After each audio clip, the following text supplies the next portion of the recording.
children's crusade conjures images of youthful zeal, fervent devotion, and ultimately tragic idealism. But the reality behind this event, or rather events of 1212, is far more nuanced, far more disputed, and far less straightforward than the romanticized stories suggest. This is not a single well-defined episode, but a cluster of movements shrouded in myth and often misinterpreted. We'll analyze the historical evidence, separating fact from fiction. To understand the events of 1212, it's important to know the Europe from which these movements emerged. The official crusades to the Holy Land were ongoing, often unsuccessful, and causing significant societal disruption. Poverty was widespread and religious piety was at a fever pitch. Wandering preachers and messianic figures were common, and the desire to reclaim Jerusalem from Muslim control was a potent force. The failures of adult crusaders, perceived corruption within the church, and popular apocalyptic beliefs all contributed to a climate ripe for radical action. Contemporary accounts describe two primary movements. One, led by Nicholas of Cologne, gathered followers in Germany, primarily young people who believed that God would part the sea for them to reach the Holy Land peacefully. The second, led by a shepherd boy named Stephen of Cloyes in France, claimed to have a letter from Jesus instructing him to lead a similar peaceful crusade.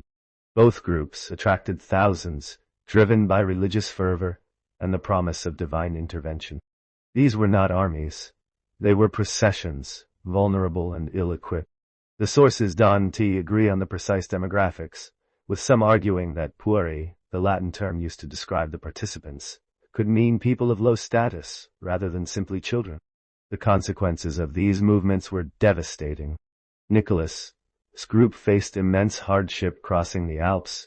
Many died of starvation and disease. Upon reaching Italy, they were largely rejected by church officials. Stephen's followers met a similar fate, finding no divine intervention. A significant number were tricked by merchants who promised to transport them to the Holy Land, only to sell them into slavery in North Africa.